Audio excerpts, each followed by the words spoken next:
Ça y est, ça marche. Salam alaikum. Alaykoum salam, comment tu vas? Ben, ça va et toi? Ça va, alhamdoulilah, ça va. Bon, je découvre un nouveau téléphone, donc j'apprenais à l'utiliser. Je ne savais pas, mais ça change d'une interface à l'autre. Alors voilà. Mais bon, Ouais, ça change, tu es c'est vrai. avec moi, c'est très bien. C'est Ça le change. principal. Oui, bien sûr. Je suis très Alors, contente d'être là en plus. oui, bon. C'est super. C'est super.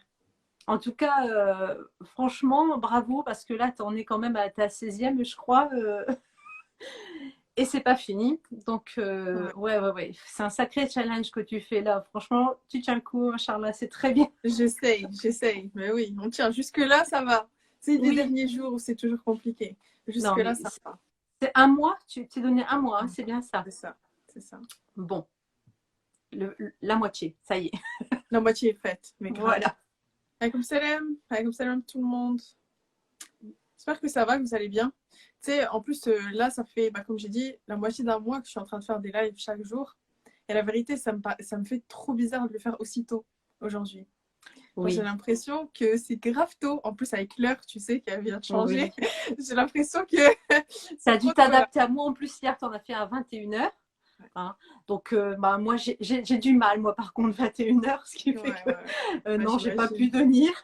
Mais c'est J'imagine. vrai que enfin, moi, en général, je demande toujours vers voilà, 18h, 19h. Alors, en été, peut-être que ça changera. Mais là, j'ai encore un peu de mal. Donc, voilà, si c'est si tôt, c'est de. Voilà, c'est de ma responsabilité. C'est vraiment que moi, j'ai par contre du mal à tenir très, très tard. Voilà. Alaykoum salam. Maria, tu es tombée de ton lit, MDR. Oui, ben oui. Ouais, Et non, mais en c'est vrai plus, que c'était. Ça m'a paru vraiment tôt. En fait, ça me fait bizarre. Tu sais. Genre là, je vais faire mon live. Et peut-être que ce soir, je vais me dire. tu vas en refaire un? Je vais en faire un, tu sais, genre le soir. Peut-être, oui. Parce que j'ai vraiment pris l'habitude de faire. Mm. Allez, le plus tôt possible pour moi, c'est 19h30, tu vois. Genre au-delà, au-dessus. Oui. Enfin, je sais pas, je trouve que ça, c'est trop tôt. Et, C'est et, et trop, puis, trop et tôt. puis toi, en plus, c'est en général, tu n'as pas de limite de temps non plus. C'est ça. Donc, moi, je prends mon avance. Hein, tu vois, je me dis, je vais le faire tout parce qu'on ne sait jamais. Ah, c'est jamais Moi, j'ai du jusqu'à mal quand à on va tenir rester là. très, très longtemps. C'est Donc, je ça. suis assez contente qu'on puisse faire ça un peu plus tôt pour moi. Voilà.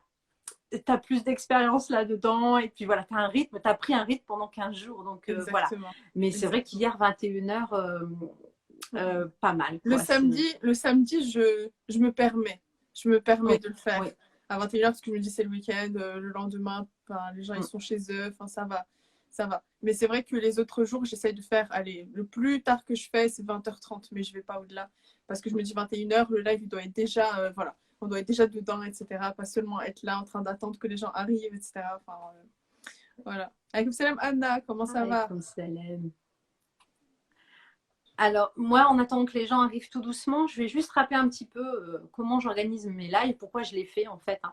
Mhm. Alors, moi, je ne fais pas de challenge pendant un mois, j'en fais un de temps en temps, c'est déjà bien. C'est tout aussi. En fait, mon but, moi, vraiment dans les lives, c'est de pouvoir présenter des gens qui sont passionnés par leur métier, par leur Mhm. activité et qui ont des choses à partager. Alors, bien sûr, c'est dans le domaine du travail, mais pas seulement, dans tous les métiers, mais aussi dans le bien-être. En tout cas, des gens qui sont passionnés et qui parlent vraiment avec leur cœur, leur expérience. Et voilà. Mhm. Donc c'est pour ça que je t'ai appelé et, voilà, et tu as répondu favorablement à cette invitation. Je te Bien remercie. sûr. Grand Donc plaisir. en général, mes lives, au début, j'aime bien rappeler comment on s'est connus. Voilà, comment je te connais. Wow. Voilà. Ouais. Ensuite, je te laisse la parole pour que tu te présentes. Mhm. Et puis que tu nous parles aussi de ce que tu fais actuellement, voilà, tes activités. Et ensuite, on aborde le sujet qu'on a choisi, la thématique qu'on a choisie. Ok. Mhm. Voilà. Et j'expliquerai aussi pourquoi j'ai choisi cette thématique-là et que je t'ai Ok. proposé ça et que tu as accepté voilà, d'y participer. Bah, ça Donc, marche. je pense qu'on peut commencer. Qu'est-ce que tu en penses? Bien sûr. Allez, on y Voilà, va. De toute je façon, parle c'est une à la participante. pro des lives. Hein, donc, Allons-y. Allons-y. alors, tout d'abord, comment je t'ai connue? Eh ben, écoute, il y a à peu près seulement, c'est pas si vieux que ça, à peu près 2 ans, à peu près, lors d'un atelier Ennéagramme avec Latifa de Ressourceurs. Ouais. Donc, on était au niveau 3, il me semble. Exactement. On avait passé un bon moment parce qu'avec Latifa, c'est très ludo-pédagogique. Et Ouais. justement, il y avait de l'ambiance. Ouais, toujours. C'était agréable. Voilà, et donc je t'ai découvert. Et alors, comme je connaissais pas du tout, alors moi, les réseaux sociaux, bon, alors, je suis pas si vieille que ça, mais en tout cas, c'est pas un outil que j'avais l'habitude d'utiliser. Donc, ben, je m'y suis mis quand même. J'ai dit, tiens, je vais aller voir ce que fait Maria. Et donc, j'ai découvert ton compte et j'étais très étonnée voilà, de découvrir déjà Instagram et de te découvrir à travers Instagram Ouais. et ce que tu proposais. Alors, ce qui m'a le plus intéressé, c'est vrai, et vraiment qui m'a donné envie de te suivre voilà, ponctuellement, je ne vais pas dire tout le temps parce que voilà, tu es très active, c'est ce dynamisme et l'échange que tu as avec le public. Et c'est très agréable de te voir échanger sur des sujets très, très divers. Vraiment, vraiment, c'est très divers. Et On va y venir. il y a cette capacité de rebondir, de parler de toi. Tu te livres beaucoup, mais toujours avec bienveillance. Et ça permet aux gens aussi de se retrouver dans leur propre histoire parce qu'ils voient quelqu'un qui parle avec son cœur et ils ont envie aussi de partager et d'avoir ton expérience, ton vécu et tes idées aussi. Et donc ça m'a beaucoup plu. Les sujets en plus, bon, pour la majorité, m'intéressent vraiment. C'est vraiment des choses qui m'intéressent. Et donc voilà, j'ai assisté à quelques lives là où tu parlais des troubles de l'apprentissage, un sujet qui pour moi m'intéresse beaucoup et me touche beaucoup.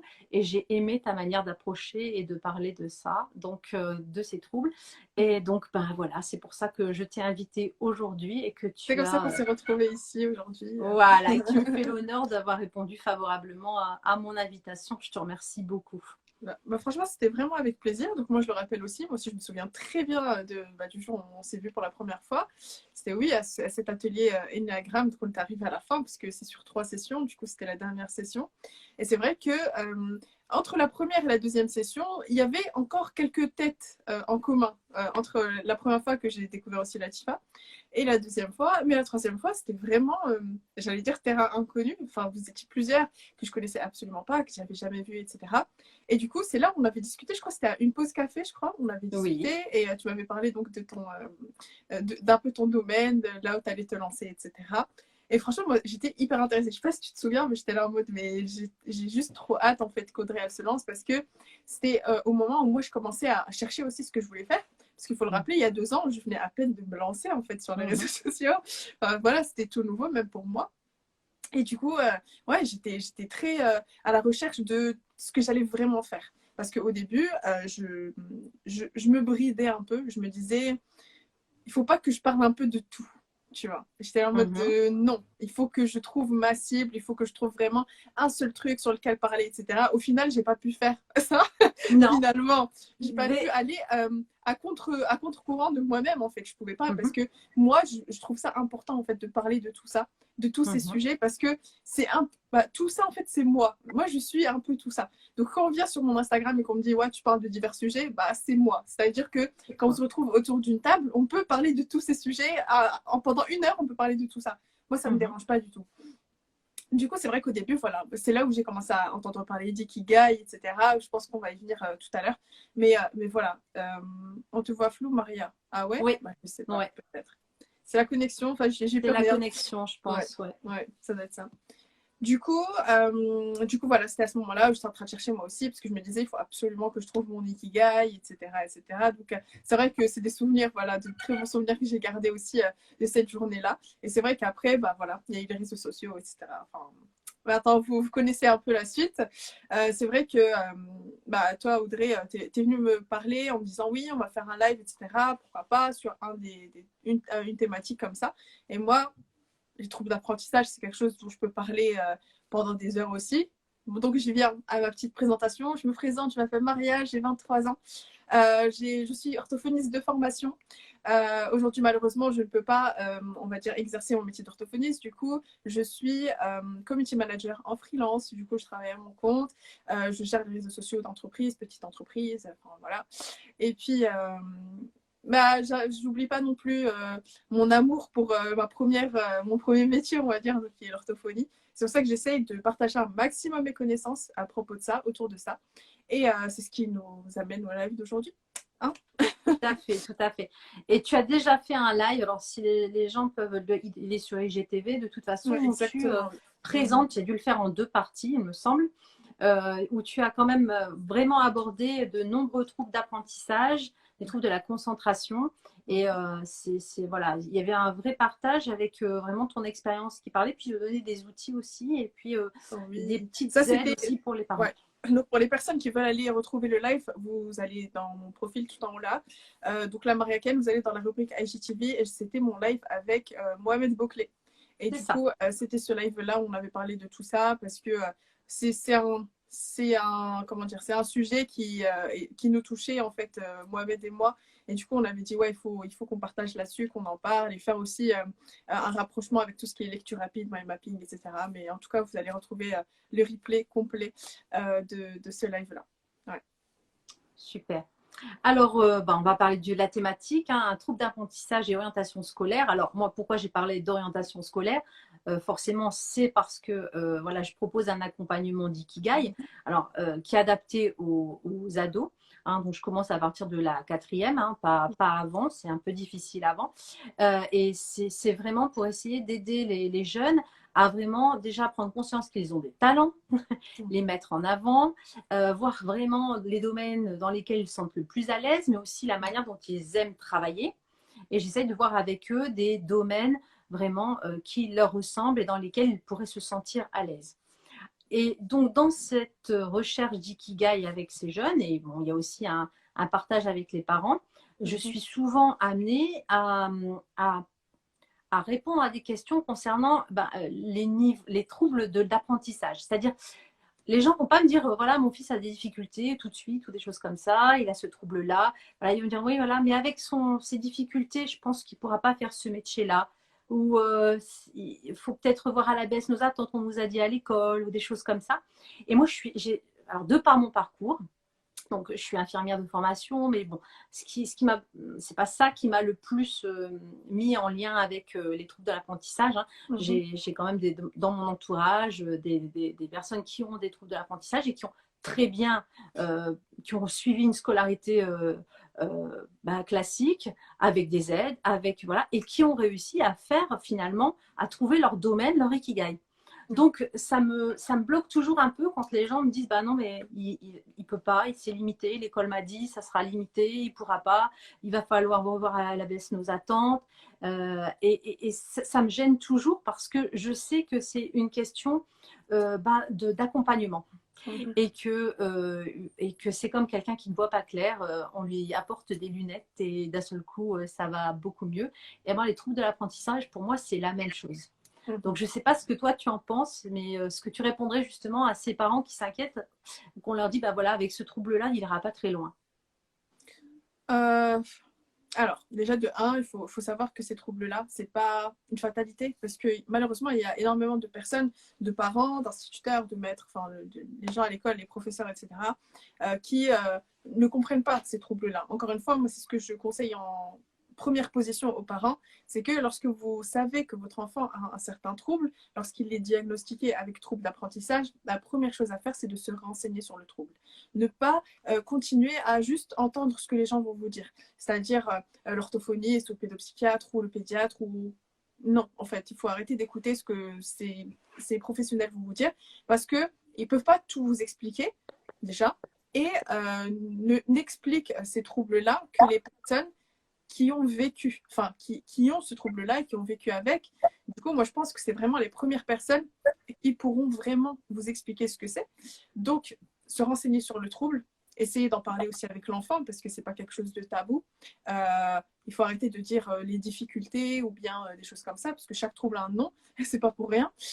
Au moins, on est sûr, on sait de quoi il s'agit, etc. Je trouve ça super, super important parce que je sais que parfois il y a des diagnostics pour des enfants et malheureusement c'est les parents qui n'assument pas, c'est même pas l'enfant. L'enfant lui-même il n'a pas de problème parce que lui il a connu ça tout le temps, toute sa vie, on a juste posé un mot, une étiquette sur son trouble, mais à part ça l'enfant il va bien, il est très bien. Mais c'est à force de lui rappeler aussi, oui tu es dyslexique, tu ne sais pas lire, tu ne sais pas écrire, etc. Après il y aura beaucoup de choses qui vont se développer, malheureusement des croyances limitantes, etc. Mais il faut savoir qu'une personne qui a des troubles d'apprentissage, déjà, les prises en charge existent, Dieu merci, les prises en charge sont là, très efficaces. Donc, il ne faut pas se limiter à ça. Encore une fois, lorsqu'un enfant arrive déjà à passer, je sais pas, son brevet ou arriver jusqu'au lycée, c'est qu'il a des capacités, cet enfant. Donc, il ne faut pas se focus en fait sur les points faibles de l'enfant. Parce qu'il ne faut pas oublier que cet enfant, il a aussi des points forts. Donc, encore une fois, c'est beaucoup de choses, beaucoup de rappels qu'il faut faire. Il faut prévenir les parents, les sensibiliser à ces choses-là. Et malheureusement, c'est vrai que ce n'est pas quelque chose qui est fait de manière, on va dire, naturelle ou automatique. Donc, quelque part, on ne peut pas en vouloir à ces parents-là. Il faut juste leur donner les informations qu'ils n'ont pas. Voilà. C'est vraiment une sensibilisation. Je pense que ça, c'est clair. Les parents n'ont pas tous l'accès à cette connaissance-là des troubles et de comment les prendre en charge. Et parfois, ils ne sont pas du tout aidés. Donc, on a une étiquette. Et alors, parfois, moi, je dis souvent, tu parlais de diagnostic, mais c'est important d'avoir le bon nom, savoir exactement ce que c'est. Pourquoi? Parce que parfois, l'enfant, dès qu'il sait, ça le soulage. C'est pas que je suis plus bête que les autres, c'est pas plus bête. C'est juste que toi, tu portes des lunettes, ben, moi, j'ai du mal avec les lettres, je les mélange. Moi, les chiffres, ça se mélange dans ma tête, hein, c'est n'importe quoi. Et on peut faire et déjà, ça diminue l'anxiété de l'enfant. Et parce qu'on lui dit, mais non, mais attends, c'est comme un autre handicap. Enfin, c'est pas, voilà, c'est pas, il y a juste des outils à mettre en place. Et la confiance en soi, c'est très jeune que ça se travaille justement. Et si on veut que l'enfant soit épanoui dans sa scolarité, bah, c'est beaucoup, beaucoup lié à cette confiance. On voit des jeunes qui justement, quand on leur accorde cette confiance, font des choses que bah, même le corps médical parfois avait dit oh, non, non, non, non, il ne pourra pas. Et bien si, avec sa confiance, il y arrive. Exactement. Donc, c'est un gros travail d'éducation au niveau des parents et de confiance pour l'enfant. Alors, il y a un travail à faire aussi au niveau des enseignants, hein, mais bon, voilà, ils ont déjà beaucoup de choses, mais quand on a des enseignants qui sont ouverts et qui ont envie de vraiment aider, et ben voilà, ça peut donner des belles choses. Il y en a qui sont vraiment volontaires et ça vaut le coup aussi. Alors, je ne sais pas si tu es d'accord, mais parfois même les parents peuvent carrément apporter la connaissance aux enseignants. Ah oui, voilà, ils peuvent faire des recherches. Alors, il y a aussi de très bonnes associations. Si on peut conseiller les parents aussi, c'est que, comme tu dis, essayer de eux-mêmes faire leurs propres recherches. Il y a des associations qui vont les aider et vont leur donner. Voilà, bah, en fait, c'est ça. Vous pouvez aller là, vous pouvez avoir ça. Au niveau des enseignants, il y a tout ce dossier-là que vous pouvez leur apporter parce que s'ils ne connaissent pas, ça va peut-être les aider. Je pense qu'il y a ce travail-là. Je pense que maintenant, avec l'évolution, on connaît les troubles. On connaît les difficultés, voilà, donc on peut s'entraider, que ce soit parents, enseignants et puis enfants. Il faut qu'on travaille, c'est ensemble qu'on peut y arriver. Exactement. Alors, d'accord. Alors au niveau de l'orientation scolaire, c'est pareil. On va dire, c'est aussi une question de confiance, de donner la confiance aussi à l'enfant, parce que moi j'ai déjà entendu, pour avoir été dans les conseils d'école et bon, dans une association aussi des enfants avec des troubles de l'apprentissage, les TDAH, c'était non, il peut pas faire ça parce que il pourra pas faire ce métier-là parce qu'il est dyspraxique. Et le gamin, il adore ce métier-là. Mais c'est manuel. Ah non, non, non, mais c'est trop manuel. Il pourra pas aller dans cette voie-là. Eh ben si, c'est possible. C'est comme l'histoire des lunettes. Tout dépend comment vous l'aidez, comment vous l'accompagnez, comment vous mettez les choses en place. C'est ça. Et pareil en orthophonie. Enfin, je veux dire, il y a des. Enfin, moi, j'ai connu des chirurgiens qui étaient des TDAH. Bah ouais. Dès lors, on dit, bah non, pour la chirurgie, quand même. La chirurgie, il faut être concentré, bien sûr, mais c'est mal connaître ce trouble. C'est exactement ça. En fait, c'est exactement ça. Tu as vraiment mis le doigt là-dessus. En fait, il faut connaître le trouble. C'est pour ça que le premier truc, moi, que je demande aux parents, c'est qu'il faut faire connaissance avec le trouble. Encore une fois, deux personnes qui ont le même trouble ne le vivront pas de la même façon, déjà. Juste ça. Juste prendre conscience de ça, de se dire, en fait, oui, j'ai entendu parler, oui, non, mais je connais le fils du voisin, en fait, il est dyslexique, il ne peut pas, etc. Il a raté son bac 3 fois, etc. Mais qui te dit que ton enfant va avoir le même parcours? Tout à fait. On ne sait pas cet enfant-là, quelle prise en charge il a eu, quelle aide il a eu, comment il a vécu tout ça, le comportement qu'avaient ses parents avec lui. Il y a énormément de choses qu'on ne sait pas derrière tout ça, qui peuvent aider l'enfant à réussir au final. Une personne qui a des troubles d'apprentissage n'échoue pas automatiquement en fait. En fait, il y a ça aussi que les parents doivent déconstruire de leur tête. C'est-à-dire que tu es dyslexique, ça ne veut pas dire que tu vas redoubler pendant ta scolarité. Pas forcément, encore une Pas fois. forcément. C'est pas forcément. Et puis c'est pareil, il va forcément pas pouvoir faire des études supérieures. Il va falloir l'orienter. Moi, je me suis dit, oui, bah non, il va falloir lui trouver une école spécialisée. Spécialisée Dans quoi? dans Spécialisé dans quoi quoi? Voilà, il va falloir plus penser à un métier. Voilà. Alors, faut pas viser des grandes études. Hein, alors ça aussi.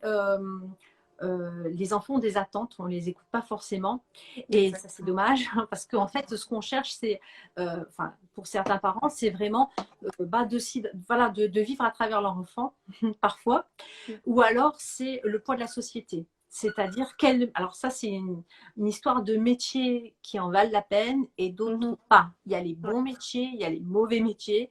Enfin voilà, c'est une histoire de statut. Il y a les vrais métiers et les faux métiers. Voilà, les vrais métiers, les faux métiers. Les vrais métiers. Et c'est oublier une grande partie de ce qu'on appelle l'épanouissement et le bonheur.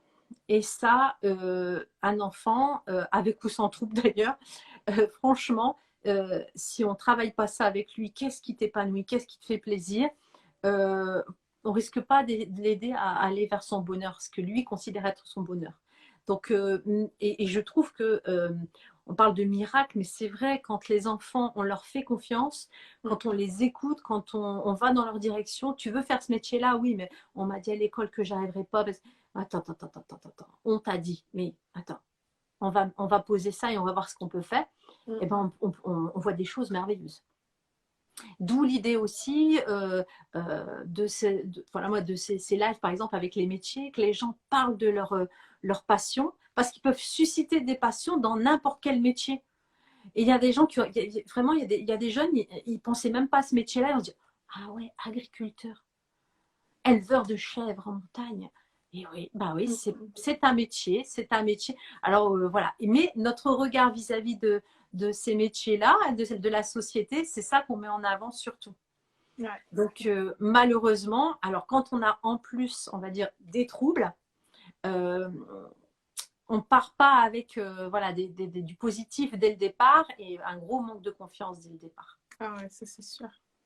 Et moi, j'ai trouvé que ton dernier live, enfin ton live sur les apprentissages, permettait aussi de déconstruire ça. Tu as quand même vu une grande majorité des troubles qu'on voit les plus souvent. Et tu as vraiment dit, d'un trouble à l'autre, enfin d'une personne à l'autre, son trouble ne va pas être le même. Exactement. L'enfant n'est pas un trouble. Voilà. Donc, il va évoluer en fonction de son accompagnement aussi. Et donc, toi, est-ce que tu as exercé en tant qu'orthophoniste ou on t'a pas donné cette opportunité? Pas ici, mais quand Ouais. j'ai étudié, oui, Oui. j'ai eu la chance, j'ai eu l'opportunité de travailler avec des enfants qui présentaient différents troubles. Donc, pour en citer certains, j'ai travaillé avec des personnes dysorthographiques, des personnes dyslexiques, j'ai travaillé avec des enfants atteints de trisomie 21. Donc, voilà, j'ai eu la chance, l'opportunité de voilà, travailler avec ces différents profils. Et encore une fois, c'est pour ça en fait que je me permets de dire encore une fois que l'enfant ne s'arrête pas à son trouble en fait. Malheureusement, c'est ce qui manque en fait chez les parents, chez les enseignants, etc. C'est juste ce déclic-là, de se dire en fait, parce que malheureusement, c'est comme à l'hôpital, tu vois, c'est oui, la chambre, tu sais, le patient, c'est même plus un prénom et un nom de famille, c'est la chambre un tel ou bien la maladie un tel. Enfin, ça fait très mal au cœur. C'est-à-dire, je sais pas, oui, pour parler d'une personne, on va commencer à dire, oui, non, c'est le dyslexique de la 5B. Ou ça. Mais en fait, non, en fait, c'est une personne à part. Hein, c'est une personne à part entière. Avant d'être dyslexique, on va dire, avant de savoir que c'était un enfant normal comme les autres, enfin, un moment, voilà, normal. C'est ça. Parce qu'en plus, alors on dit normal, voilà, les gens disent non, il est normal, il n'a aucun trouble. En fait, tu portes des lunettes. Alors j'aime bien cette idée de lunettes, hein, parce que ça, on l'a. Parce que c'est On plus tous, visible. il y a quelques années, enfin, autrefois, porter des lunettes, voilà, c'était le gros handicap. Hein. Je veux dire, là, on dit, bah, non, mais c'est la même chose, en fait. Bah oui. Et alors, ce que j'aime bien aussi expliquer, et ça, j'aimerais bien aussi que tu me dis si tu es d'accord avec moi, c'est que certes, il y a des troubles dans certains domaines, mais ça a permis souvent à l'enfant de développer plein d'autres capacités que d'autres enfants n'ont pas. Moi, je vois par exemple la créativité chez certains enfants, notamment TDAH, voilà, qui ont un trouble de TDAH, c'est exceptionnel. Et ils ont développé des talents que d'autres n'ont pas. Et ce qui fait qu'ils sont normaux. Il n'y a pas d'enfants anormaux. C'est sûr. Voilà. Il y a pas. Encore une fois, la norme. Qu'est-ce que la norme? Il a mis la norme. C'est ça. On ne sait pas. Parce qu'à un moment, la norme, c'était lié au fameux test QI. À un moment, la norme, c'était dès qu'il n'y avait pas de trouble, on va dire. Mais en vrai, la norme, qu'est-ce que la norme? Qui a défini la norme? On n'en sait rien. On n'en sait rien. Là, c'est très intéressant ce que tu viens de dire. C'est vrai que les enfants qui ont des troubles comme ça, des troubles d'apprentissage ou autres, ça peut être très vaste, vu qu'ils ont un trouble quelque part, c'est vrai que pour la plupart, ils peuvent développer des choses mais magnifiques. C'est-à-dire une personne qui a... Il faut savoir déjà qu'un enfant, lorsqu'il a des difficultés d'apprentissage, lorsqu'il a des troubles d'apprentissage, je ne sais pas par quel... je ne sais pas. Parce qu'en fait, au début, l'enfant, il ne sait pas qu'il a un trouble. Il ne le sait pas. Mais c'est juste qu'il y a une chose qu'il n'aime pas. En fait, ça commence comme ça. Pour la plupart du temps, c'est ça. C'est-à-dire qu'il y a des enfants qui vont adorer lire. C'est-à-dire, depuis très jeune, ils vont aller, ils vont bouquiner, ils vont prendre des livres, ils veulent lire même avant l'âge pour lire. Autant il y a des enfants, quand ils vont commencer à apprendre à lire, ils vont mettre ça de côté en mode la lecture, non, ça ne me dit rien. Tu vois. Et c'est comme les enfants qui, c'est l'écriture par exemple. Ah non, ne me demande pas d'écrire. Ah non, je suis fatiguée. Non, j'ai mal aux doigts, j'ai mal aux mains. Non, vas-y, on peut lire, on peut faire de la lecture, mais de l'écriture, non. Enfin, voilà, au début, ça commence comme ça. Et je ne sais pas comment ça se passe réellement. Est-ce que ça leur demande... Moi, je pense que ça leur demande beaucoup d'efforts. Ça leur demande beaucoup d'énergie. C'est vraiment quelque chose qui... Ils ne se sentent pas bien en la faisant. Et au final, plus tard, on découvre que c'est là, en fait, où leur trouble se trouve, en fait. Okay. Donc, pour prendre un exemple comme ça, il peut y avoir un enfant, par exemple, qui n'aime pas écrire.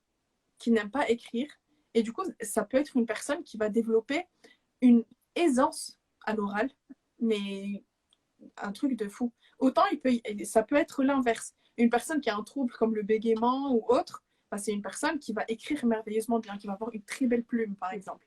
Donc, c'est des personnes qui compensent. Par exemple, ça, je peux pas, j'ai des difficultés, j'arrive pas et tout. Là, je vais mettre à 100% là-dedans. Vu que là, je peux pas me mettre à 100%. Du coup, ce que je peux pas mettre là, je vais le mettre là. Et du coup, ça donne des choses vraiment magnifiques. Ouais. Et tout ça, ça doit être dit aux parents et à l'enfant. Exactement. Parce que lui doit justement, c'est toujours une confiance en soi, c'est remonter sa confiance en soi. Et on voit bien que l'enfant, quand on lui dit, mais non, mais ok, d'accord, tu n'aimes pas lire, ok, tu n'aimes pas lire, ok, voilà, dessine, fais-moi voilà, quand tu dessines, c'est magnifique, vas-y, exprime-toi, vas-y, oui. C'est pas grave. Et on a des choses merveilleuses. Mais il faut que c'est aux parents en premier déjà à observer.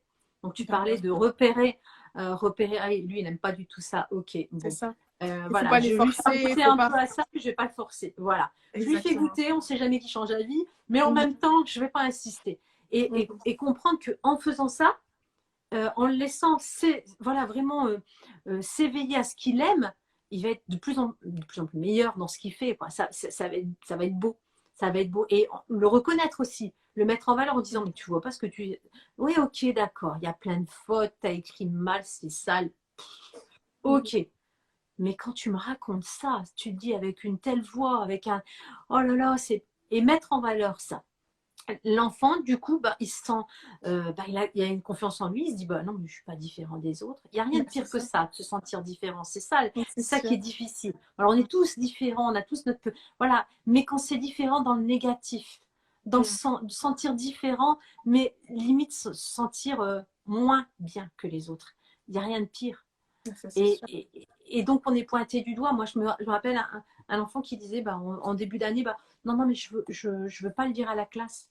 Je veux pas dire à la classe que j'ai un trouble parce que ils s'en ont pas aperçu en fait. Je veux pas qu'ils s'en rendent compte. Ok, d'accord. On dit rien. On va le dire au prof quand même parce que bon, faut que lui soit au courant. Oui, oui, oui, on va quand même lui dire à lui. Il dit, mais hors de question hein, de le dire à tout le monde. Hein. Si attends, ils vont rien voir. Ok. Parce que là, c'était vraiment, qu'est-ce que les autres vont. Voilà, tant qu'ils n'ont pas vu, ils n'ont pas vu. C'est vrai que les enfants, entre eux, finalement, au début, voilà, surtout quand ils sont jeunes, ils ne se Mm. rendent pas compte de la différence.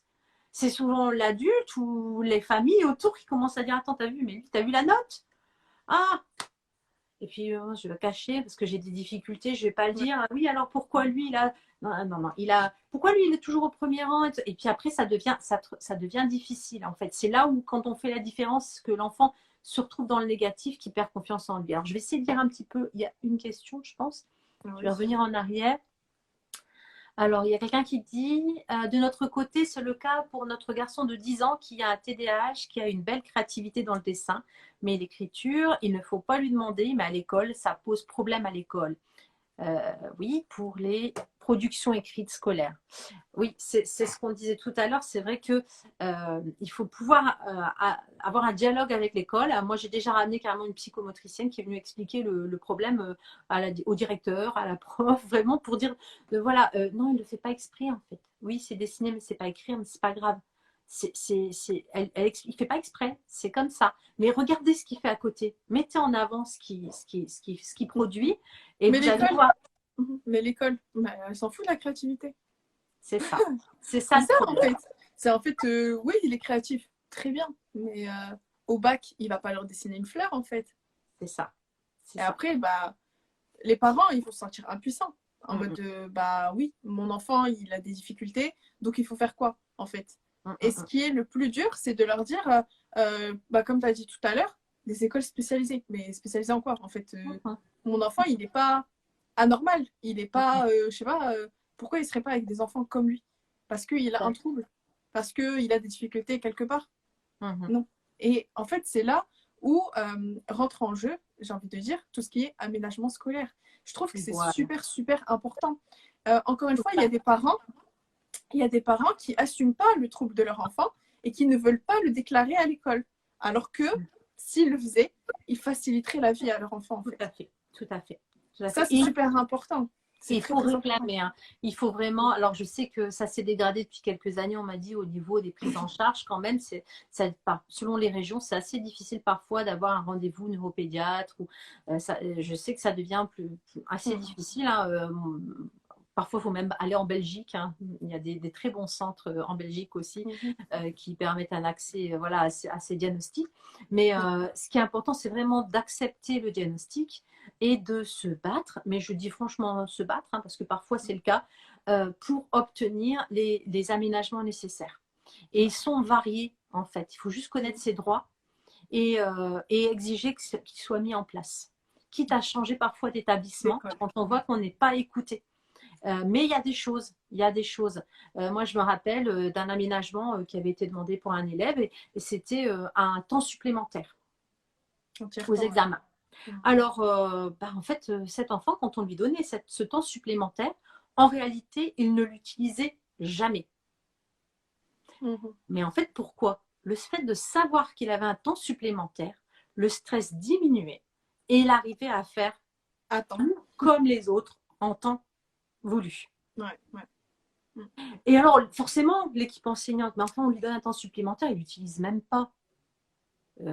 Oui, mais s'il l'utilise à sa manière. C'est ça. Mais il a fallu se battre pour avoir et le conserver. Parce qu'on lui dit non, non, mais au bac, on ne lui donne pas. Ça ne sert à rien, il ne va pas l'utiliser. Ah, si, il va l'utiliser. Mais à sa manière. Donc aussi, aller dans le sens des professionnels aussi. Ils ont des choses à proposer et il faut vraiment euh, voilà, aller dans leur sens et pas avoir honte de ces aménagements. Il y a des parents, C'est bah non, ça. non, non, on va le dire. Exactement. Alors, donc la seule option pour sa confiance, collège privé pour les 10, où il laisse la possibilité, les différentes expressions de chaque élève. Ouais, faut trouver faut trouver l'équipe enseignante qui va mettre des choses Aider. en place. Ouais. Voilà. Oui, le Qui va. tiers-temps, c'est super. Alors, il y a aussi des AVS, hein, parfois, il y a aussi des AVS qui peuvent aider. Et puis, il y a des enseignants qui jouent le jeu Ouais. par des petits gestes. Parfois, c'est des aménagements qui sont très légers. Alors, il y a des enseignants que ça leur fait peur. Voilà, dès le début d'année, vous allez avoir un enfant qui a tel trouble. Et s'imagine, oh là là là là, je vais avoir une quantité Et de surtout qu'ils travail ne pas connaissent possible. pas. C'est ça, en fait. Voilà. On dit non, non, cet enfant, vous avez juste à poser votre main sur son épaule régulièrement pour qu'il revienne avec vous dans la classe. Hein, sinon, il est dehors. Vous ne le mettez pas à côté de la fenêtre, pas à côté du radiateur.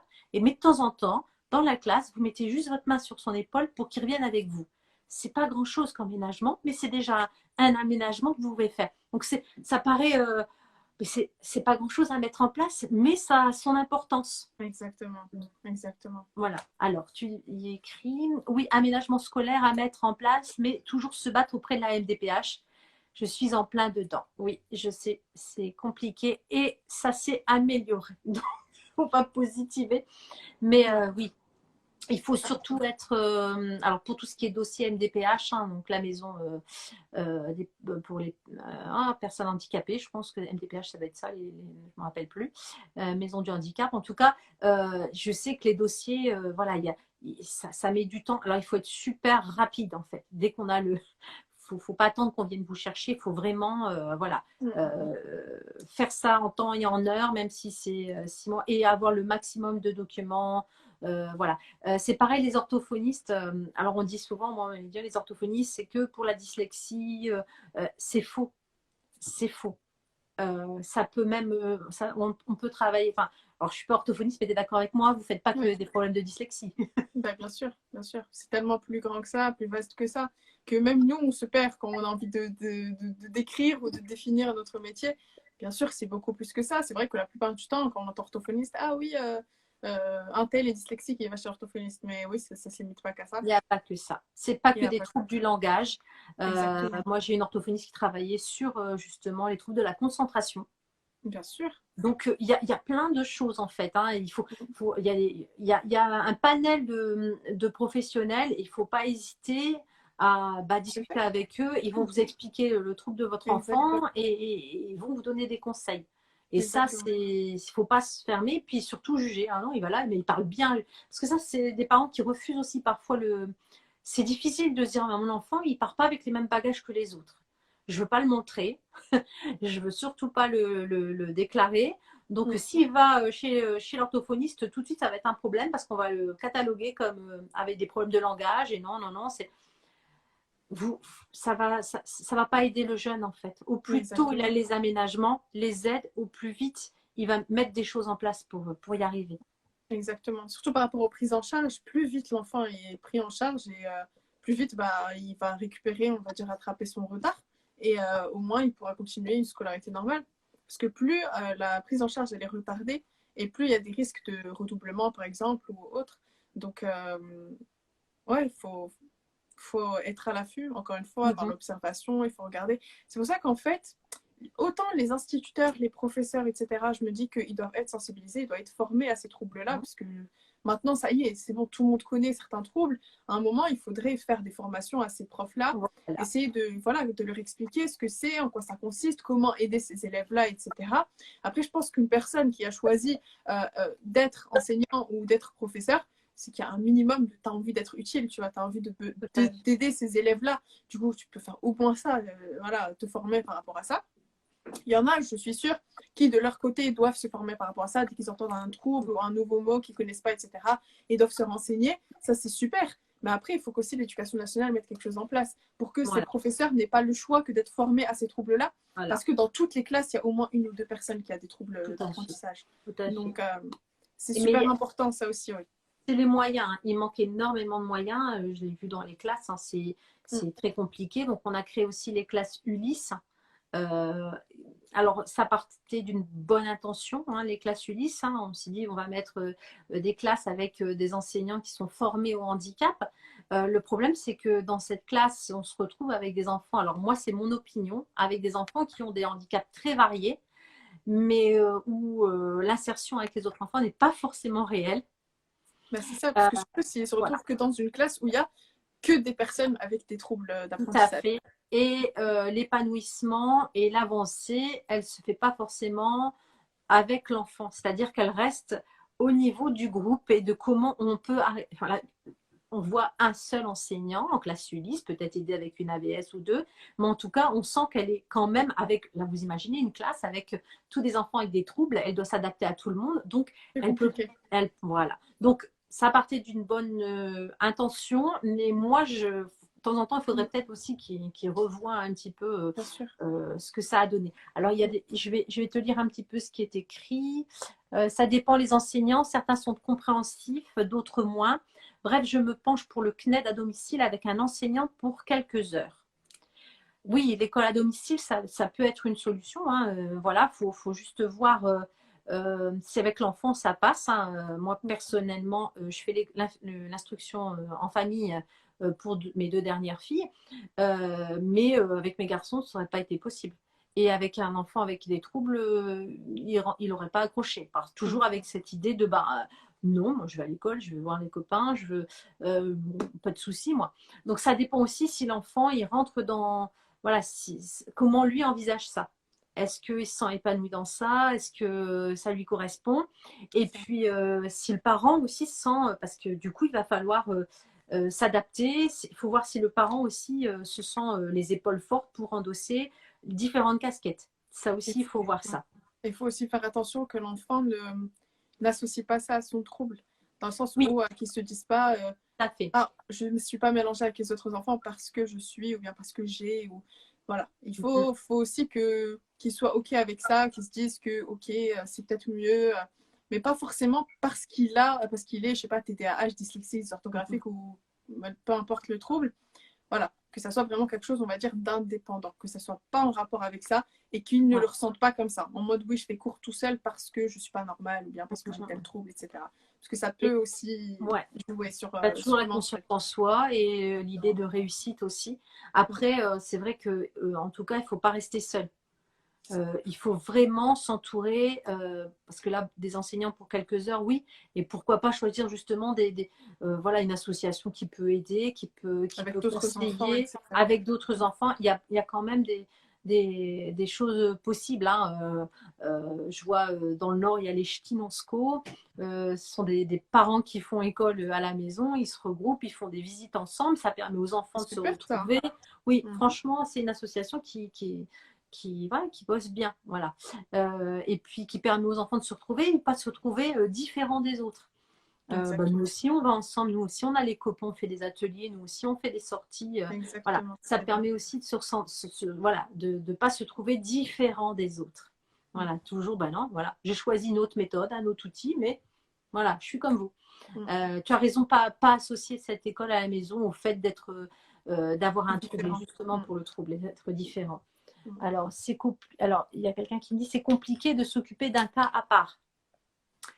Dans une classe, oui, mais parfois enfin, souvent c'est pas grand-chose. Hein. Des fois, il y a des petits outils. Je parlais de la main sur le truc, mais ça peut être conserver la trousse de l'enfant dans le bureau pour qu'il évite de la perdre à chaque fois qu'il va en classe, lui donner des photocopies plutôt que de le faire écrire pendant tout un cours.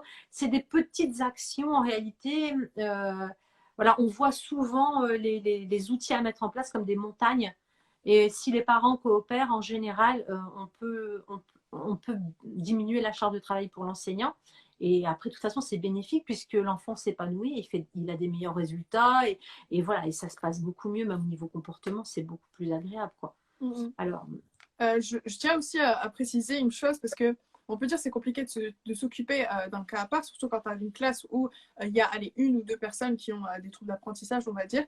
Mais c'est tellement plus simple en fait de faire ça parce que dites-vous que sur une classe, on va exagérer, on va dire 30 personnes. Sur une classe de 30 personnes, l'enseignant n'aura à faire attention, on va dire entre guillemets, qu'à 2 personnes sur 30. Mais vous imaginez dans une classe où tous les élèves, tous les enfants présentent des troubles, et en plus des troubles différents les uns des autres, c'est beaucoup plus compliqué. Du coup, il ne faut pas aussi mettre, comment dire, par exemple, il y a un enfant dans une classe. Dans une classe, on va dire, de 30 élèves, il y a un seul enfant qui a un trouble, on va dire, il est dyslexique, dysorthographique. Cet enfant-là a besoin de certains aménagements. mais c'est pas pour autant que le prof va s'occuper que de cette personne-là.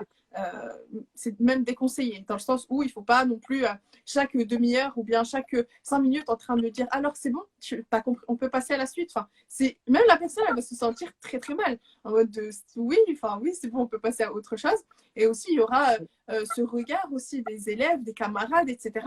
Enfin, c'est pas ce qui est demandé aux profs de vraiment être là ou d'être focus que sur une personne. Il ne faut pas oublier que c'est une classe avec 30 personnes. Il ne faut pas oublier aussi que même si les autres élèves n'ont pas de troubles d'apprentissage, ils ne fonctionnent pas tous de la même façon non plus. Donc, en vrai, peu importe la classe que l'enseignant a, il doit s'adapter. Il doit s'adapter à toutes les personnes parce que, encore une fois, chaque élève est différent de l'autre. Chacun apprend d'une manière différente. Chacun a un comportement différent en classe. Chacun a une technique, on va dire, a une mémoire différente les uns des autres. Enfin, voilà. De toute façon, dans une classe, il n'y aura jamais les mêmes personnes. Du coup, ça revient au même, j'ai envie de dire, ça ne change pas grand-chose. Voilà. Et en plus, quand on a envie de définir le trouble, c'est que les parents, quand ils ne connaissent pas et qu'ils voient arriver voilà, dans cette classe, ils vont avoir cet enfant-là qui est super agressif et qui ne tient pas en place, l'hyperactif. Oh là là, ils vont l'avoir, il va nous saboter l'année de nos gosses. Hein. Le prof, il va devoir s'occuper de lui non-stop. En fait, cet enfant-là a des troubles, mais votre enfant, il a aussi ses troubles. Peut-être qu'il n'aime pas apprendre les poésies, il va mettre à temps fou. Peut-être que votre enfant a des problèmes en géométrie et c'est toujours, on est obligé à chaque fois de lui réexpliquer comment utiliser son équerre. En fait, on voit le trouble, on voit celui qui dérange. Exactement. Qui nous dérange au niveau de la vue de notre organisation, mais on ne voit pas en fait, les troubles sont multiples. Bien sûr, bien sûr. Et donc, le professeur, il s'occupe déjà d'une classe avec 30 troubles, en fait, en réalité. C'est ça, c'est exactement ça. Parce que l'enfant aussi qui est surdoué et qui se retrouve dans une classe comme ça, lui aussi, on peut dire que c'est un trouble. Ben oui. Parce qu'il va falloir lui donner aussi plus à manger. Moi, je dis toujours à manger, hein, parce Ouais, que je vois ça comme ça. Mais c'est aussi un travail. Donc, l'enseignant est déjà obligé de s'adapter à tous ces enfants différents. Mais après, il y a catégorisation. Des Voilà. troubles positifs, je ne sais même pas si on peut dire ça comme ça. Des troubles, allez, on peut dire qu'ils sont à peu près normaux. Et les troubles négatifs, perturbateurs, tu vois. Donc c'est pour ça, en fait, que les gens, ils se concentrent que sur la catégorie perturbateur. Mais en vrai, tout à fait. Tout le monde a besoin d'une certaine attention, tout le monde a besoin d'une certaine explication, tout le monde a besoin d'une certaine interprétation. Enfin, ils ne sont pas tous pareils, ils réfléchissent pas tous. Encore heureux, j'ai envie de dire. Donc voilà, c'est normal. Une classe normale, elle est comme ça. Il y a 30 personnes, 30 individus, tous différents les uns des autres. Et même chez les enseignants, moi j'avais un enseignant qui me disait mais non, il n'y a pas de souci, en fait cet enfant-là nous pose aucun problème, il n'a pas de trouble. Sauf que alors la psychomotricienne qui dit oui mais vous savez en fait quand vous pensez qu'il est dans votre classe mais il n'est pas là, hein, c'est vrai il vous dérange pas du tout mais il n'est pas avec vous. Il n'est pas du tout avec vous, donc c'est un problème. Lui aussi il a le droit d'être suivi comme les autres et vous devez vous adapter à lui aussi, à celui qui vous dérange pas physiquement. Il vous dérange pas mais il a aussi des difficultés. Donc oui, il y a énormément de troubles différents et je dirais l'enseignant doit, enfin voilà, alors il n'est pas aidé, on est d'accord au niveau des moyens, souvent c'est pas très adapté, mais au niveau de la formation, moi je suis inquiète surtout sur la formation parce que il y a un manque. En fait, on devrait inclure l'accueil des enfants avec handicap, avec troubles dans la formation de professeurs. Il y a ce manque-là. J'ai déjà des enseignants qui m'ont dit mais on n'est pas formé à ça, moi, hein, je ne suis pas formée à ça. Je veux bien faire de mon mieux, mais je ne sais pas. Hein. Ça nous paraît une montagne. Alors qu'il y a. Donc, c'est souvent aux parents à agir, en fait. Et se dire non, moi je vais me battre. Et puis c'est important pour l'enfant de se dire bon, bah ok, l'école, ils ne se rendent pas compte trop, mais toi, tu sais, maman, papa, tu peux m'aider. Et puis ça va le renforcer de se dire bon non il y a quelqu'un qui sait ce que j'ai besoin et il va pouvoir en parler, il va pouvoir m'aider parce que moi je sais pas forcément l'exprimer, c'est pas l'enfant qui va les réclamer. Donc c'est notre devoir de parents d'accompagner, donc d'observer. Observez bien vos enfants parce qu'il y a plein de choses qui ne sont pas dites, qui sont juste c'est du ressenti, hein, je pense aux hypersensibles. Voilà, c'est aussi un trouble, faut pas tout ça. Donc observez vos enfants, essayez bien de capter voilà leurs besoins, là où ils s'épanouissent, et surtout ne fermez pas les yeux devant leurs difficultés. Il n'y a pas d'enfants super, hyper, meilleurs. Les enfants, Parfait, voilà, sans trouble, parfaits. sans Voilà, complications. Bien voilà. sûr, bien sûr. Et ensuite, eh ben, on a notre rôle, on est parents pour ça aussi, hein, pour les accompagner et Mm. pour leur accorder des facilités pour qu'ils s'épanouissent et qu'ils vont vers leur choix, leur propre bonheur. Mhm. Alors, il est suivi par un orthophoniste, une psychomotricienne, psychologue, ergothérapeute à l'école. On lui demande d'être responsable, autonome comme ses camarades. Oui, comme, comme. Il faut qu'il ressente que, voilà, même s'il a des trous, des difficultés, ben, on va pas. Voilà, moi je pensais à un enfant qui était. Qui est, c'est pas écrire, dyspraxique. C'était compliqué pour lui d'écrire. Voilà, donc au bout d'un moment, il fatiguait, c'était écrit. Mais alors, c'est horrible. Mais il prenait l'accord, c'était il prend le cours quand même, mais il sait que le soir, il va avoir le cours photocopié. Alors, je parle au collège, hein, là, c'était grande classe, mais au moins, il prend note comme les autres, il Ouais. s'habitue, voilà. On lui dit, on s'en fout, hein, c'est illisible, c'est pas grave. Voilà, tu prends, et puis quand tu as envie de t'arrêter, tu t'arrêtes, fais comme les autres, et puis voilà, mais tu sais que tu auras ton aide après de toute façon. Et ça, c'est aussi important de se dire, bah, si l'enfant a envie, bien sûr, hein, faut Ouais. aussi écouter, voilà. Dire non, le contrat, c'est que voilà, tu prends note comme les autres, si tu as envie de. Voilà. Mais sache qu'il y a une aide derrière. Mhm. Mhm. Alors, Et il y aussi a. le fait de lui apprendre, bah, parce qu'en fait, ce qu'il faut savoir, l'autonomie, c'est quelque chose de très très important. C'est en Mhm. fait, c'est même le but premier de toute prise en charge. En fait, n'importe quelle prise en charge de n'importe quel trouble, c'est de vraiment rendre la personne autonome. C'est-à-dire qu'on va passer par de la rééducation, on va passer par énormément de choses, par de la thérapie, par beaucoup beaucoup de choses, pour rendre en fait cet enfant, cette personne, ce patient autonome. Parce que l'autonomie, c'est ce qui est le plus important. C'est que la personne puisse faire les choses par elle-même, qu'elle n'ait plus besoin d'AVS, qu'elle n'ait plus besoin d'aménagement, qu'elle n'ait plus besoin de tout ça en fait. C'est qu'au final, elle vive sa vie comme les autres. Ça ne veut pas dire que ce trouble disparaîtra, il ne va pas disparaître, mais on leur donne les outils en fait. On leur donne les outils, les méthodes, les astuces, on leur donne tout ce qu'il faut. Parce que lui, il a besoin, par exemple, il y a des personnes qui ont besoin d'un certain matériel, lui, il a besoin d'un autre matériel. Et c'est ce matériel-là que nous, on va lui donner en tant que professionnel, en tant que. Bon, ça dépend du métier de chacun. On va leur donner un matériel qui va l'aider à devenir autonome. Donc, l'autonomie, il ne faut pas voir ça non plus comme quelque chose. Oh là là, il lui demande d'être autonome. C'est normal, parce que l'enfant, la finalité, il doit être autonome. Tout à C'est fait. qu'il ne doit plus compter sur ses parents, il ne doit plus compter sur les AVS, sur les profs, il ne doit plus compter sur le tiers-temps, il ne doit plus compter sur tout ça. Voilà. C'est-à-dire que là, il doit se débrouiller. Il ne va pas se débrouiller comme son camarade. Non.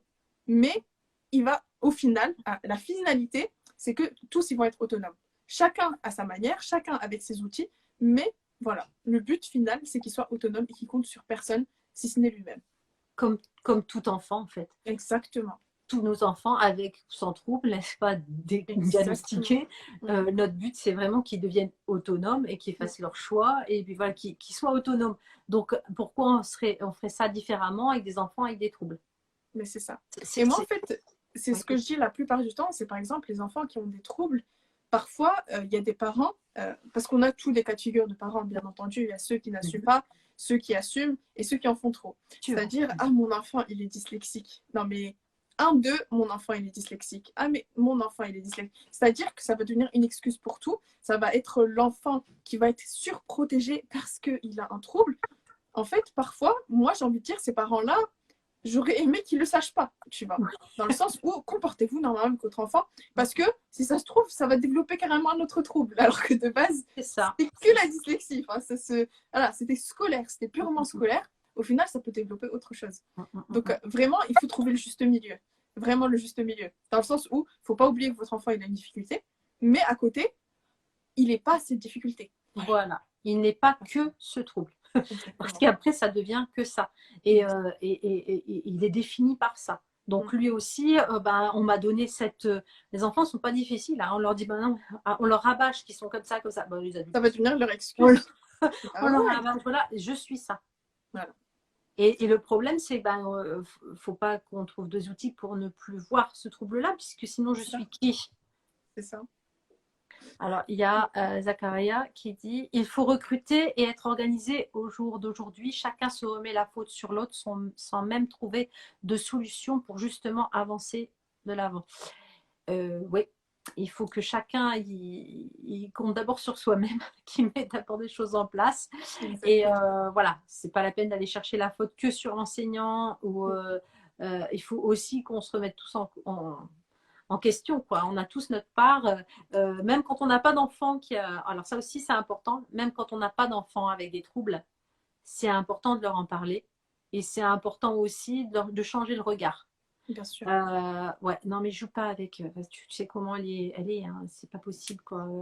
Là elle est hyperactive, c'est pas possible, tu vas te faire remarquer. Tu vas te faire remarquer, on risque de te punir hein, à cause d'elle. Non, non, alors, lui, alors, s'il veut t'aider pour le français, c'est pas la peine. Hein. Non, non, tu verrais, il fait 10 orthographies, c'est une catastrophe. Voilà. Nous aussi, on a notre rôle pour expliquer et essayer de. Bah voilà, on a notre rôle d'éducation hein, de nos propres enfants, même si on n'a pas d'enfants atteints de troubles, on a notre rôle à jouer aussi. Alors, mon enfant l'intéressait à l'école, à la maison, car grosse fatigabilité. Oui, il y a aussi la fatigabilité, hein, les enfants. Alors, il y a des enfants, il faut savoir que leurs troubles leur demandent beaucoup, beaucoup d'énergie, les fatiguent énormément, parce que souvent, quand ils se sont mis la barre très, très haute pour justement être autonomes, ils sont très, très fatigués. Donc, quand ils rentrent à la maison, c'est l'épuisement total, c'est pas la peine de les charger plus. Exactement. Il y en a, ils me disent ah non, mais on va lui faire faire de la musique, on va lui faire faire du sport. Le gamin, il tient à peine debout, quoi. Laissez-lui son énergie dans ce qu'il peut et ce qu'il veut. Encore la musique et le sport, encore ça va. C'est pas comme les parents qui te disent ah, mais moi, il finit à 16h. 16h30, il a rendez-vous chez l'orthophoniste. Il termine à 17h, à 17h30, un truc comme ça. En rentrant à la maison, je retravaille avec lui tout ce qu'il a fait pendant la journée. Il doit faire ses devoirs et on revoit ce que l'orthophoniste a fait et rebelote toutes les journées, etc. Et cet enfant, il respire quand en fait? Juste ça. à quel moment il respire? À quel moment il vit sa vie d'enfant déjà? À quel moment il va jouer? À quel moment il va aller s'amuser? Voilà. Non mais ok, votre enfant, il a besoin de travailler, etc. Mais pas à ce point, en fait, pas à ce rythme. Et il faut pas non plus. Il a orthophoniste aujourd'hui, laissez-le tranquille. Le jour où il n'a pas orthophoniste, encore, vous pouvez travailler avec lui pendant, allez, un quart d'heure, 30 minutes. Mais c'est tout. En fait, c'est ça qu'il faut comprendre aussi, parce qu'il y a des parents qui sont beaucoup dans l'excès. En mode, oui, je travaille avec lui 2h30, sans relâche. Déjà, nous, on n'arrive pas à tenir 1 heure, déjà. Avec nous, adultes, sans trouble, entre guillemets, on n'arrive pas à tenir 55 minutes sans faire de pause. Et tu demandes à ton enfant de tenir 2h30 et tu lui cries dessus. Déjà, tu es fatigué, ton enfant est fatigué, tu lui cries dessus, tu l'obliges à être concentré, tu l'obliges à faire des choses qui lui bouffent de l'énergie. Et pour toi, il n'a pas bien travaillé. En fin de compte, pendant 2h30, ah bah vas-y, demain on continuera. Non, en fait, il faut s'adapter à l'enfant. Et rien que par exemple, les séances d'orthophonie, c'est de la rééducation, c'est du travail. Même si, bon, ça, on en parlera, les séances, les parents, pour eux, l'orthophonie, on fait que jouer et s'amuser. Oui, c'est ça. Voilà, c'est du travail. On ne dépasse pas 45 minutes avec un enfant. 45 minutes. On ne dépasse pas 45 minutes. Parce que c'est pas possible, en fait. C'est pas possible d'aller au-delà. On le sait, on va pas se voiler la face. Si on fait plus, bah, ça va servir à rien, parce que l'enfant, il va rien retenir, il va rien faire, il va pas travailler. Ça ne sert strictement à rien. Donc, les parents, une fois qu'ils ont cette information, bah, la plupart du temps, quand ils vont chez l'orthophoniste leur explique ça. Elle dit voilà, moi, mes séances, c'est à telle fréquence, donc 2 fois par semaine, 3 fois par semaine, et les séances, elles durent entre 30 et 45 minutes. Pourquoi? On explique, etc. Bah, les parents, logiquement, devraient appliquer ça à la maison. C'est pas, ah, l'orthophoniste, elle peut pas faire plus de 45 minutes, mais moi, je vais aller faire 2h30. Non, c'est pas logique. Votre enfant, il ne peut pas. Il faut favoriser les pauses, il faut savoir travailler légèrement, on va dire, et surtout ne pas insister sur le trouble de votre enfant. Votre enfant n'arrive pas à lire, c'est difficile pour lui, ne lui posez pas de la lecture. Oui, c'est ça. Pas, lis. Non, mais oui, je veux bien lire, mais oui, ok. Mais c'est pas aussi fluide que pour toi. Par exemple, il y a une personne, elle est lectrice experte, ok. Moi, j'ai des difficultés. Moi, pour lire une ligne, déjà, pour pas que je lise les mots des lignes d'en dessous, il me faut un temps d'adaptation, un temps de, voilà, ok, c'est cette ligne-là que je dois lire, etc. Et c'est fou, moi, il y a des parents qui me choquent quand ils me disent comment ils travaillent avec leur enfant. Moi, je suis choquée. Ça me choque vraiment, ça me met dans tous mes états, parce que je me dis, mais cet enfant-là, je sais pas, mettez-vous à sa place. Et c'est pour ça que je vais en revenir encore. Renseignez-vous sur le trouble de votre enfant. C'est ça. Il faut vraiment se documenter et C'est parler ça avec l'émission des en gens fait.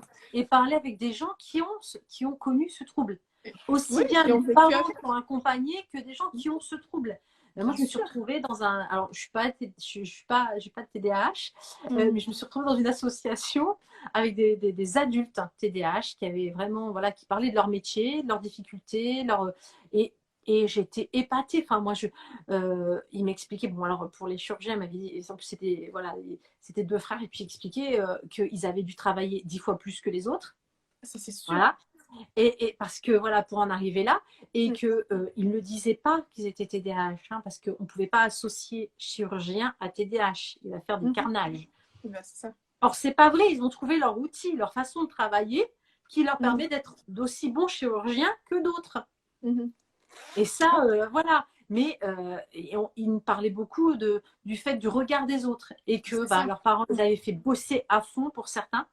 Il y a Ouais. eu des grandes difficultés parce que incompréhension les avait fait travailler parce qu'il fallait être top, top, top. Mhm. Il y avait, voilà, il y avait une artiste qui n'arrivait pas du tout vraiment qui se sentait rejetée parce qu'on l'avait, voilà, la famille, elle avait mis le paquet, elle se rappelait des heures d'études et des choses comme ça. Enfin, voilà, ce que tu dis, c'est qu'il faut connaître. Et le fait qu'ils discutent, moi, j'étais épatée de voir les différents parcours. Donc, ça nous enrichit, on comprend mieux le Bien sûr. fonctionnement. Ça peut Mhm. nous aider avec notre entourage, mais renseignez-vous, quoi. Faut pas rester sur des. J'ai entendu dire que, ou je vois l'enfant de l'autre comment il est, donc je l'associe à Exactement. mon enfant, je fais des parallèles. Non, non, non, non. Chaque enfant est différent, chaque prise en charge, elle est différente. Mais totalement. C'est comme l'autisme, je suis désolée, mais euh, pareil, au niveau autisme, les gens, ils voient deux styles d'autisme, point final. Il y a une panel, Il y il a y un a un spectre. panel d'enfants. Il y a un spectre. On Mais appelle bien ouais, ça comme ça. mais voilà. Et on dit, bah non, mais les autistes déjà, c'est des enfants avec un trouble autistique. Un Mhm. adulte avec un. Voilà. Mais il y a un panel. Il y a vraiment, il y a pas, il y a plein de. Ils sont tous différents. Mais Comme exactement. les enfants sont tous différents, comme les adultes sont différents. Et ça, Exactement. il faut se renseigner. Ce que tu dis, vraiment, faut apprendre. Apprendre à. Parce qu'après, on est dans le. Même l'enfant, faut même en parler à l'enfant. Il faut que l'enfant Bien sûr. connaisse les différences dans son trouble. Qu'est-ce que. Voilà, il faut que lui. Et quand on. En fait, il peut y avoir un stress. Quand l'enfant, il ne sait pas ce qu'il a. Comme tu disais, bah, il ne s'en rend pas compte. Voilà, et c'est que quand les difficultés arrivent par rapport au regard de l'autre ou Ouais. ce qu'on lui demande au niveau de l'école, qui commence à paniquer, il y a une angoisse qui arrive, je ne vais pas y arriver, on attend de moi ça et moi j'y arrive pas. Là, il y a une angoisse. Et ben, moi j'ai déjà vu vis-à-vis un diagnostic, à partir du moment où on lui a posé le diagnostic en disant mais non, attends, on sait bien que tu fais pas exprès. Là, on a compris. C'est dû à ça. Je vais t'expliquer comment ça fonctionne dans ton cerveau, ce qui s'est Ouais. passé. Ah, révolution. Ah d'accord, ok, tu Mais fais pas c'est ça. exprès, ok. Et Bah il oui. y a vraiment, et ça peut changer le regard des autres, ça peut, même au niveau de la famille, enfin, il y a plein de changements en fait. Et ça, mais ça passe par la connaissance. On Mais dit toujours exactement. l'ignorance, ça fait des dégâts, hein. Mhm. Et on Mais doit commencer par nos propres enfants. c'est pour ça que j'insiste. Parce que vous avez un diagnostic pour l'un de vos enfants, on parle d'un trouble, franchement, renseignez-vous. Mais renseignez-vous, quand je dis renseignez-vous, c'est lisez des articles là-dessus, essayez de connaître, on va dire, la définition du trouble, mais surtout, écoutez des témoignages de personnes qui vivent avec ce trouble-là au quotidien. Parce que, encore une fois, même le TDAH, par exemple, entre un enfant, un ado et un adulte, ça ne se traduit pas du tout de la même façon. Pas du tout C'est pareil. vraiment très différent. Donc, il y a des adultes qui n'ont été diagnostiqués qu'à l'âge adulte. C'est-à-dire que pendant leur enfance, leur adolescence, ils ont su compenser. Ils ont été vraiment très, très intelligents, en fait. Ils ont su développer leur propre outil, leur propre méthode, sans s'en rendre compte, sans savoir. Et le jour où ils découvrent ça, c'est là, en fait, qu'il y a introspection, qu'il y a la rétrospective, tu es là en mode « Ah ouais, en fait, là, en fait, j'étais en difficulté, mais j'ai réussi, etc. etc. » C'est fou, en fait. Donc, vraiment, renseignez-vous. Renseignez-vous. C'est super, super, super important. Ça, je ne cesserai pas de le dire. L'information, c'est très important. Ouais. Tout à fait, tout à fait. Et il y a assez de choses, hein. Je veux dire, il y a des associations, il y a des gens qui parlent très facilement, qui Maintenant, témoignent. avec Internet, franchement, Et avec maintenant, Internet, plus il y a plein de personne n'a d'excuses. Même si tu ne connais tout pas à fait. d'association, même si tu ne connais pas de groupe de personnes, de groupe de parole ou quoi, Des lives de témoignages, ça existe. Des vidéos sur YouTube de témoignages, ça existe. Il y a tellement de choses. Franchement, tapez juste ces mots-là. Témoignage, vous tapez le trouble, vous allez en trouver des centaines, et après, plus. Il faut quoi. questionner les professionnels qui encadrent vos enfants aussi. Exactement. Enfin voilà, ceux qui ont diagnostiqué sont tout à fait capables d'expliquer avec des mots simples ce que c'est. Il faut leur demander, il ne faut pas hésiter. Alors le droit à la connaissance, voilà, on ne peut pas afficher, bon, votre enfant a des troubles praxiques. Ok, ouais, ça veut dire quoi exactement? Est-ce que il y en a qui n'osent pas demander. Il y a des parents qui n'osent pas demander, mais bien sûr, vous demandez. Bien sûr, comment ça se traduit au quotidien, comment on peut aider notre enfant, etc., etc. Enfin, c'est très, très important. En plus, pour la dyspraxie, ça ne se limite même pas au cadre scolaire. C'est-à-dire c'est quelque chose vraiment de quotidien. C'est très important de se renseigner par rapport à ce trouble-là. Parce que c'est des choses, déjà, les dyspraxiques, eux, je trouve que c'est super compliqué par rapport aux enfants, aux personnes dyspraxiques, de le vivre en fait au quotidien. Déjà pour eux, c'est très très dur en fait à vivre au quotidien. Donc juste pour rappel, la dyspraxie, qu'est-ce que c'est? En fait, une praxie, c'est un ensemble un enchaînement de mouvements, si vous voulez, pour remplir une tâche donnée, par exemple. Moi, je donne toujours le même exemple, celle de la bouteille d'eau. Par exemple, tu veux boire. Voilà, juste boire. Pour toi, logique. Tu regardes la bouteille, tu prends la bouteille, tu ouvres, tu bois. Chez une personne qui est dyspraxique, il y a une faille dans le système. Il y a une faille, il y a quelque chose qui ne va pas. Il y a comme un petit virus, il y a quelque chose qui déconne. Il y a un bug dans le système. Ce qui fait que, en fait, nous, on fait ça en moins de 2 secondes. On prend la bouteille, on boit. Voilà, c'est tout. En fait, chez ces personnes-là, ça peut se passer dans une millième de seconde parce que nous, on ne décrit pas exactement toutes les étapes de ce qu'on fait. Pour nous, c'est quelque chose d'automatique. Donc, la première chose qu'on fait, c'est de regarder la bouteille. Tu regardes la bouteille. Déjà, tu sais que tu as soif, tu sais que tu veux boire. C'est le premier truc qu'il faut faire, c'est identifier ton besoin. Tu regardes la bouteille déjà de 1 pour savoir où elle est. Tu tends le bras, tu vas attraper la bouteille. Ensuite, tu l'ouvres et tu bois. Voilà. Une personne peut arriver jusqu'à la fin de cet enchaînement-là, ouvrir la bouteille et ne pas viser sa bouche, par exemple. Elle va verser à côté ou il va se passer quelque chose. Ou bien, elle va vouloir prendre la bouteille. Il y a un bug dans le système. J'ai perdu là. Il y a quelque chose qui se passe qui fait que le résultat de tout cet enchaînement, il ne sera pas le même, en fait. Il y a quelque chose qui va pas aller. Du coup, ces personnes-là, encore une fois, c'est au quotidien. C'est pas que scolairement parlant. C'est pas comme la dyslexie, la dysorthographie. C'est encore, on peut se dire, on peut s'en passer, etc. Mais là, non. Parce que c'est vraiment des choses du quotidien. C'est boutonner un jean, boutonner sa chemise, lasser ses chaussures, écrire, tout, en fait. C'est tout ce qui demande de faire quelque chose, voilà, tout simplement. Donc, ça peut être n'importe quoi. Ça peut être en marchant, ça peut être énormément de choses. Du coup, c'est des personnes qui sont catégorisées, qui ont l'étiquette de maladroit. Alors, tu es quelqu'un de maladroit. Tu fais pas attention, regarde où tu marches, mais ça va pas. Et ces personnes-là, elles vont chez l'ophtalmo, elles vont aller partout parce que voilà, ça va être ah non, cette personne elle voit pas bien, en fait il lui faut des lunettes, elle va partir, en fait elle a rien du tout, non c'est pas les lunettes. Ok, alors qu'est-ce que ça peut être, etc., etc. Tous les diagnostics qui pourront être faits pour éliminer un peu tout. Et au final, c'est la dyspraxie. La dyspraxie, malheureusement, c'est quelque chose, on n'y pense pas directement parce que c'est encore pas assez connu comme trouble, alors que si vous saviez le nombre de personnes qui, par ce trouble-là, qui sont atteintes par ce trouble-là, c'est un truc de fou, c'est vraiment ouf. Il y a beaucoup de personnes qui n'assument pas, encore une fois, qui n'assument pas l'être. Moi, par exemple, je connaissais une collègue orthophoniste qui était dyspraxique et qui ne le déclarait pas, qui ne le disait pas. Donc déjà, pour devenir orthophoniste en étant dyspraxique, moi déjà, le premier truc que je lui ai dit le jour où elle me l'a confié, j'étais en mode chapeau, chapeau l'artiste. Parce que vraiment, ça devait lui demander des efforts de ouf. Travail. Ouais. Exactement, elle devait travailler tellement plus que nous autres. Exactement. Du coup, voilà, par rapport à ce trouble-là, comme le TDAH, par exemple, aussi, c'est au quotidien, c'est pas qu'à l'école, c'est pas un trouble, on va dire, d'apprentissage, c'est beaucoup plus vaste que ça. Voilà, il y a énormément de troubles comme ça, il faut les connaître. Il faut les connaître et ça aussi, ça fait partie des troubles qui sont différents à chaque âge. Donc, quand on est enfant, quand on est ado, quand on est adulte, déjà, c'est pas les mêmes besoins. Et donc, en plus, ça ne va pas se traduire de la même façon. Et très souvent, ils sont même confondus, le TDAH et la dyspraxie. Donc, voilà, il faut vraiment faire attention, il faut se renseigner, écouter des témoignages. Enfin, voilà, moi, je vous encourage vraiment, même si vous connaissez personne qui a ces troubles-là, même si vous-même, vous n'êtes pas touché, renseignez-vous. c'est super important et c'est très intéressant et enrichissant de savoir tout ça, d'apprendre des choses par rapport à ça. Parce que ça peut, l'air de rien, ça peut vous rappeler des personnes de votre entourage. Peut-être qu'ils sont juste pas diagnostiqués, mais en fait, ils sont dyspraxiques ou bien ils sont TDAH, etc. Enfin, voilà. Moi, je trouve ça ouf, en tout cas. Alors, moi, j'ai vraiment envie aussi de rappeler quelque chose, c'est que ça n'a rien à voir avec l'intelligence. Voilà. Bien Parce sûr. que pour l'avoir vécu, tel trouble, ouais, non, elle n'est pas très intelligent du coup. Ben, en fait, il faut savoir une chose, c'est que la dyslexie, par exemple, on va prendre le cas de la dyslexie. Pour le diagnostic de la dyslexie, l'une des choses à éliminer, c'est ce côté-là du QI. Donc, le quotient intellectuel, le fait que la personne elle ait un retard mental ou pas. Du moment que la personne elle a un retard mental, ça ne rentre plus dans les troubles d'apprentissage. Ça peut pas être une dyslexie, ça peut pas être une dysorthographie, ça peut pas être tous les troubles qu'on a cités. Donc, quand une personne elle te dit dyslexie, c'est que son QI il est normal. Si ce n'est, il peut être encore au-dessus. Donc, ça, voilà, c'est vrai. C'est bien d'avoir rappelé ça. C'est quelque chose de très, très important. Ça, parce qu'une personne elle a des difficultés que forcément son QI il est remis en cause ou bien en question.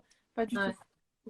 Ouais, il va avoir du mal. Hein. Les résultats, ça va pas être. Oui, non, ça n'a rien à voir. Ou il va avoir un métier qui ne va pas lui demander beaucoup d'études ou pas beaucoup d'efforts intellectuels.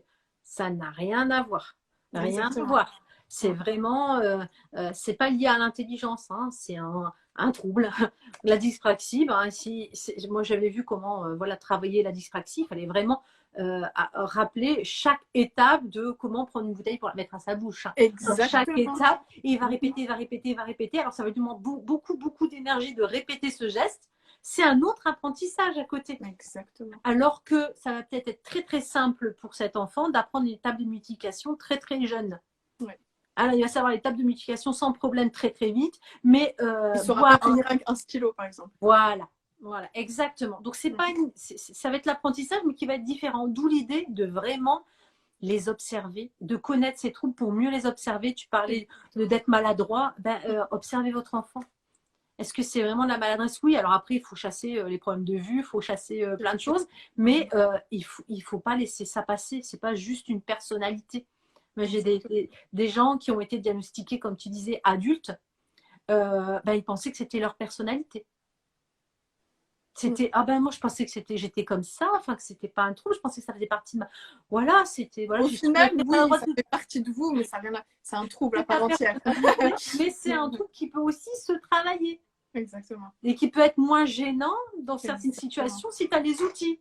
Parce qu'en réalité, le trouble, on s'en fout. Hein, je veux dire, moi, je peux enlever mes lunettes quand je suis en pleine nature parce que j'en ai pas besoin. Voilà. Mais ce qui est intéressant, c'est d'avoir des outils quand le trouble gêne à l'épanouissement, gêne pour faire des choses de la vie quotidienne. C'est ça que c'est intéressant. C'est de mettre en place des outils quand c'est utile. Tout simplement. Donc, il sait pas, on sait pas dyscalculie, les outils quand on en a besoin, mais on n'est pas obligé d'en avoir besoin tout le temps. Les lunettes, c'est pareil. Enfin, je veux dire, voilà, moi, je trouve qu'il faut, voilà, il faut pas aggraver les troubles en les stigmatisant, en mettant cette idée d'intelligence en lien avec ces troubles-là. Et comme voilà. Et puis bon, bien sûr, tu as parlé des professionnels, des parents qui ont leur rôle, leur rôle. Et vraiment, les parents, le rôle, c'est que ce soit même les adultes qui n'ont pas d'enfants. Je vous invite vraiment à vous renseigner sur tous ces troubles-là, parce que on a notre rôle d'éducation autour de nous. Et même dans le travail, je veux dire, si vous êtes patron et que vous avez des gens qui ont des troubles, ils ne vont pas vous le dire. Mais il faut être à l'écoute parce que parfois, il y a des grandes richesses. Pense à la créativité. Il y a des gens qui font des trucs magnifiques, alors ils ont des troubles à côté. On ne va pas les prendre parce qu'ils ont ce trouble. Il y a des potentiels énormes. Et il faut savoir que ce n'est pas lié à l'intelligence. C'est justement... c'est notre rôle de s'éduquer et d'apprendre sur ces choses-là. Et moi, je suis sensibilisée à beaucoup de choses, mais j'en découvre... tout le temps en fait en discutant avec des gens parce qu'il y a plein de personnes différentes et le trouble il est différent en fonction des gens. Exactement. Alors je regarde s'il y a encore d'autres questions. Non. Alors est-ce que toi tu avais eu des questions ou pas? Non. Tu avais posé des questions? Non, moi on a parlé de tout hein. Non, on a fait le tour, je pense. Ouais. Mais si Voilà, vous avez des voilà. questions, allez-y. Ouais, S'il y a des n'hésitez questions pas. pour les personnes qui sont encore là, si vous avez des questions, on est là pour y répondre. En tout cas, c'est moi, comment dire, je profite de chaque opportunité pour faire de la prévention et de la sensibilisation par rapport à ça, parce que malheureusement, il n'y en a pas assez. Vraiment, je trouve vraiment qu'il n'y en a pas assez. Même s'il y a quelques personnes qui font ça, ou bien qui, elles, s'informent de leur côté, partagent les informations qu'elles découvrent, etc., je trouve que c'est toujours pas assez. C'est toujours pas assez. Et encore là, on a parlé que des troubles d'apprentissage, mais tout à l'heure, tu as cité les TSA, on peut citer la trisomie 21, on peut citer tellement de troubles, encore une fois, qui sont pas encore assez connus, encore une fois. Et je trouve ça très dommage. Je trouve ça très, très dommage. Mais on fait de notre mieux. On fait de Ouais, notre mieux. voilà. Le tout, c'est que chacun apporte sa petite pierre à l'édifice, hein, comme on dit. Moi, je sais que dans l'orientation scolaire, j'ai mon rôle, quoi. Je veux dire, quand je vois des parents, non, il y a plein de possibilités. Moi, j'aime pas me bloquer l'enfant, lui dire non, non, il peut pas faire ce métier-là parce que, ben non, trouvez-lui les outils, il va peut-être y arriver en fait, mais laissez-lui l'opportunité de découvrir. Et bon, je pense qu'on a chacun notre rôle à jouer. Et c'est en faisant des lives aussi comme ça que c'est très enrichissant Bien sûr. de partager Tout à fait. avec bienveillance. Hein. Je pense que ça, c'est aussi important et sans jugement. Voilà. Exactement. Alors, je ne sais pas si Exactement. tu as d'autres choses à rajouter, Maria. En tout cas, Non, je pense qu'on a tout dit. Franchement, ouais. on a tout dit. Moi, j'ai donné tous les conseils que j'avais à donner aux parents. Parce que pour moi, vraiment, ça commence par là. C'est vraiment les parents, pour moi, qui peuvent détecter ce genre de choses, qui peuvent observer, qui peuvent aider leur enfant. Il y a des parents, malheureusement, qui s'attendent à ce que ce soit l'éducation, on va dire, extérieure, qui fasse l'affaire, qui s'occupe de ça. Moi, je trouve ça dommage parce que ça commence à la maison. Ça commence à la maison, il faut observer, parce qu'il y a des troubles qu'on peut observer très très jeune chez l'enfant. Donc voilà, l'observation et l'information pour moi, voilà, c'est les maîtres mots de ce live. C'est les maîtres mots. Alors, il y a Anna qui dit pas de questions, mais votre intervention me permet de comprendre l'importance de sensibiliser à la différence. Exactement. Le monde est un puzzle composé de morceaux uniques et différents. Merci. Avec grand Merci, plaisir. Anna. Franchement, si on a permis ça, donc la compréhension de l'importance de la sensibilisation, c'est que mission accomplie. Voilà. Oui, tout à fait. Le thème, ça y est. Et voilà. Et voilà. j'ai envie de dire aux parents qui ont des enfants qui ont des troubles, c'est une grande richesse aussi. Franchement, ne voyez pas que la difficulté. Voyez l'apport de cette richesse qu'il vous donne en réalité, d'avoir accès à quelque chose que si vous ne l'avez pas rencontré, voilà, ça ne vous aurait pas fait grandir. Ça donne une ouverture une ouverture d'esprit, ça vous fait cogiter sur des solutions, ça fait changer votre regard et mieux comprendre l'importance d'accompagner son enfant et de comprendre la notion de bonheur et d'épanouissement.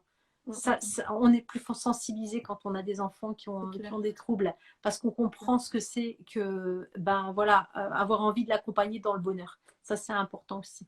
En tout cas, Maria, je te remercie beaucoup pour avec grand plaisir. Ton partage.